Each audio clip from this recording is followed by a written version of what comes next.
Republic of Ireland's final Euro 2024 qualifying game away to the Netherlands in Amsterdam there on Saturday evening. They were beaten 1-0 defeat. Holland won the game 1-0 and fully deserved to win it, in my opinion. So, just what are your thoughts on it? Yeah, fully deserved to win the game, Paul. We seemed to start okay. Good bit of press in the first 10 to 12 minutes. But once the goal went in, Weghorst, United fans will know him. He was on loan from January until May of the last season. And for them, he scored 2 goals. He couldn't hit the barn doors to say for United. But he seems to be very good at international level. I think that was his 8th international goal. It was a poor goal to give away, Paul. It was ball down the line. I think it was Collins that was marking him. He sort of held off Collins. The two of them I felt were pulling each other's jerseys, you could see that.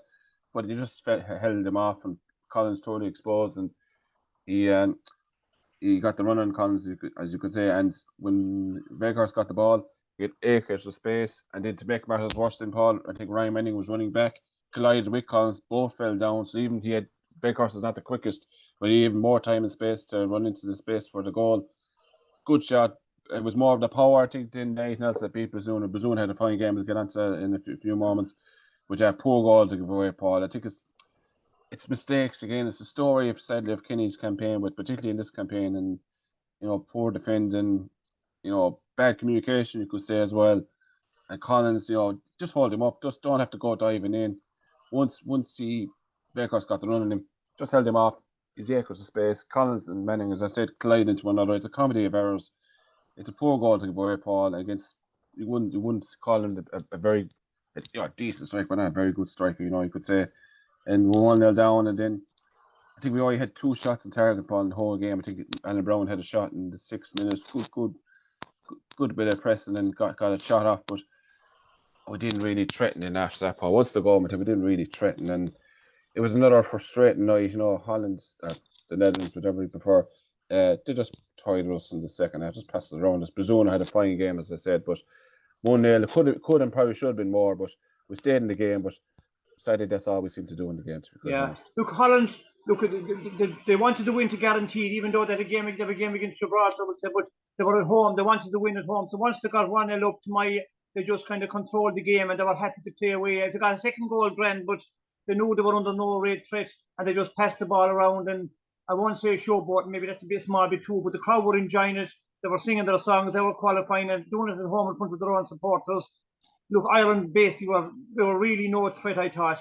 I suppose we were already out of it. I think the early goal really sucked whatever bit of life we had in us, would say, and the players just seemed to play away. But look, it's the last game of the tournament, or the qualifying tournament.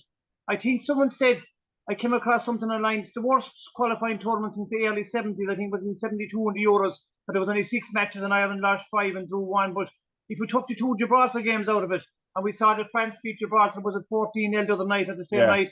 So if we took Gibraltar out of it, the 14, we basically finished last to the forum. We lost all the games. So I suppose we just have to accept at the moment the players are very young, inexperienced, maybe not enough of quality, not enough strength and depth. The 2 players got pulled out to injury, and we don't have the experienced players to bring them along. And so maybe we have to accept this. So what are your thoughts on that?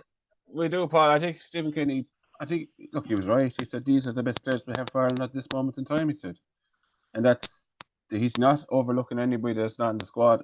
Obviously, there's a player at Blackburn, but I can't. Sammy Smolik, I call him. I just probably wrong, but the nearest. Kenny explained why he is not in the squad, because he said for family reasons. We don't know. We're not going to the man's personal life, but he said for reasons that beyond his control, he can't be away for 10 minutes from home. So we're just going to take his word. 10 days. The 10 days, yeah. So he's an option that at the moment, hopefully, whatever issue will be resolved. But other than that, Paul, there's no one else he's really overlooking. He's blooded a lot of players. We have to accept it. We've only got a couple of players in the Premier League at best. Seamus Coleman, he's at Everton now. He's probably coming to the end of his contract this season. He's currently injured. Nathan Collins, we got Kelleher at Liverpool, but he's on the bench. There's a few others that we have as well, but basically we're a championship players is all we're getting at the moment, Paul, and that's all that Kenny has to play with. But has he managed them as well as he could have in this campaign? you have to say he hasn't made the best use of them, but as you said yourself, they're the players we have. The quality and experience probably isn't there. It'll come in time. Hopefully, in the next campaign, we'll get onto the future in a while. But at the moment, I can't remember an Irish team at such a low level, to be honest with you, Paul. Yeah. I remember Staunton's time when they're booed off in Croke Park, but that was when Trapattoni came in after him. But we need, we've had some low points in Irish football. You know, before Jack came in, I think they got hammered 4-1 against Denmark at all hands last game. Yeah, I actually remember that game. Yeah, there was a couple of thousand at the game. The interest in international football was very, very low at the time. You couldn't blame people because the results just weren't coming. We had very, very, very good players at the time, but just weren't clicking until Jack came in. And then, as I said, Staunton's time, and there's been a few low points, even my lifetime, Paul. You can go back further, but this is the lowest we've been in terms of 6 points. Against Gibraltar, as you said yourself, bottom of the pile. We can't really say much about beating Gibraltar. You know, I mean, if we put on a pair of tugs and put on a pair of shorts, probably we can nearly get a game at Gibraltar. That's not this record. It's just they're mostly amateur players. That's mostly it. Yeah, no. I suppose obviously I'm older than you and I have a longer perspective back, but maybe if we stand back and look at it, as I want to say, in the overall thing, Ireland, as you said, first qualified in '88 for a major tournament. Now we had a couple of close shaves before that. Owen Hen came very close. He was beaten in a goal difference, I think, for '82 World Cup to qualify. Yeah. But we haven't qualified before that. So maybe now that we got a spell under Jack Charles and Mick McCarthy, we know O'Neill and Trapattoni got to the Euros. But in the overall scheme of things, we go back to the 50s and 60s and 70s. Maybe we'll just back to that for the moment again. The cycle, the wheel turns. Our tradition is not qualifying for tournament. Maybe we're spoiled in recent years, but we look back at that longer thing. And as I said, there's these young players coming through. They're starting to make their name, but they have to develop. And we do know the big problem. We spoke about it before. Back in the day, in the old first division in England, your Irish players were in all the top clubs in England who were contesting. They were in the panels or playing regularly. Now you say we don't have them. They're in the second division. It's called the Championship, but basically the second division in England. That all the majority of your players are. So it's a huge step up. And maybe we just have to accept it for a while, take the pain. Yes, I agree with you. Stephen Kenny probably didn't get as much as what he could maybe, but I just think we have to take the pain for a bit and maybe wait for the wheel to turn again. So what are your thoughts? Yeah, I agree with you. I agree with you a bit, Paul. I think people say we need a few we're short of a few world class players in our squad. But if you look, I'm just broadening out a little bit now. But if you look at, say, Norway, for example, they've got Holland and Odegaard at Arsenal, Holland, Manchester City. They haven't qualified either. There's a few good players in Sweden. They haven't qualified either. They haven't all three teams, Ireland, Sweden, and Norway, are out already. They haven't even made the playoffs.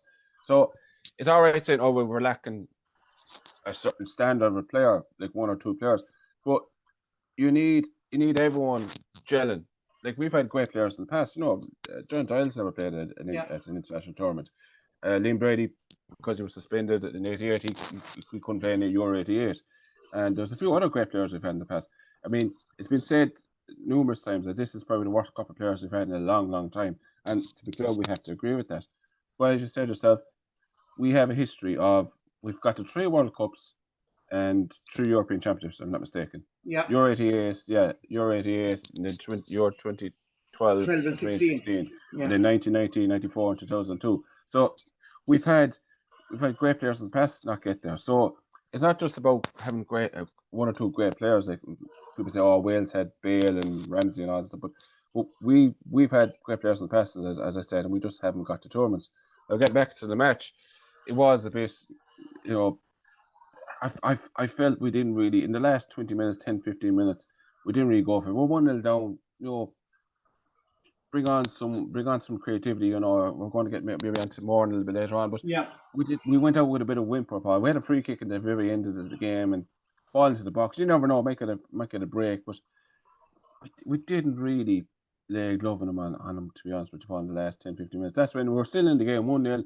Bazunu made 3 or 4 fantastic saves. I've had my doubts about him, but I have to say, Saturday night, people might say he might have gone to bed with the goal. I think it's just the pace and the power that the Veghorst hits is that he just about beats him. But I just felt he's improved. I don't know exactly what way he is in club level, but for certainly Saturday night he saved us from a hammer and Paul. It could have been 2-3-0. It could have been a lot worse. 1-0 is respectable, at least it's competitive. least you have a chance of getting a goal in the last couple of minutes and nicking a point. But at the end of the day, Paul, that's what it would have only been. We've only nicked the point. We would have got a daylight robbery if we got a draw in this game, to be quite honest with you. I think it was like 2 shots on target, as I said. Didn't create enough. We had enough of the ball in parts, Paul, but we just didn't lay love. Didn't get the ball in the box. Didn't really test them. The keeper, I don't know if you saw it, Paul, but there was an offside goal that Adamida scored. But the keeper looked so unconvincing. It was unbelievable. We didn't get enough. We didn't get enough balls in the box. Didn't test him out. Have a few shots. Is that keeper, the Dutch keeper? Does he play with Brighton this year?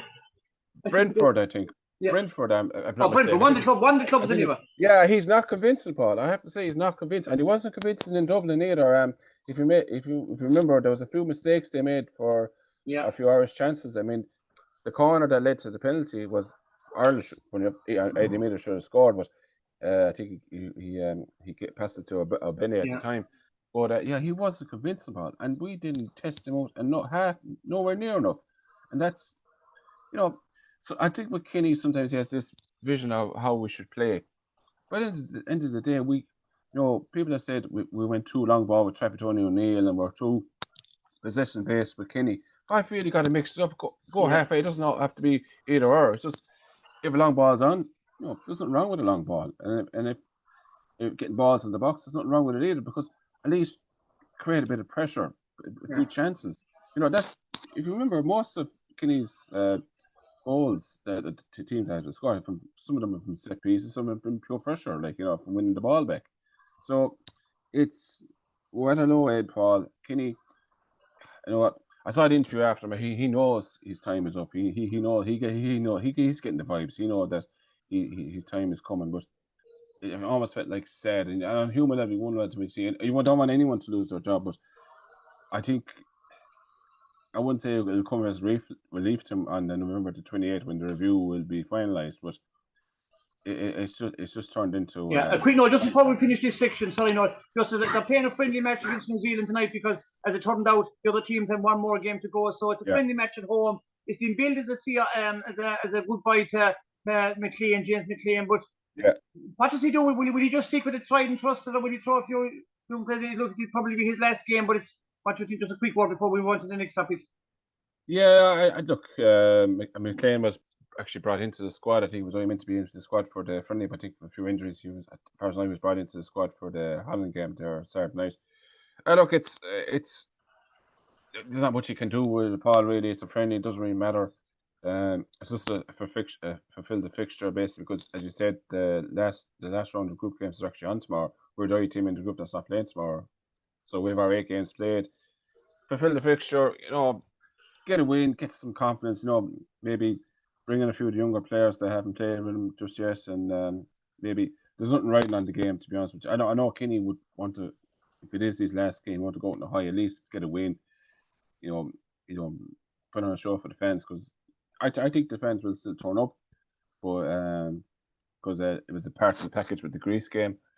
But yeah, I think just a win, acknowledge McLean, but what he's done for his country, he'll probably be captain tonight as well. He's going to retire after the game. There might be 1 or 2 retirements as well, Paul, in the next couple of weeks, for the older players. So I look, it's a great privilege to play for Ireland. I know at the moment it's we're at a low ebb, but I wouldn't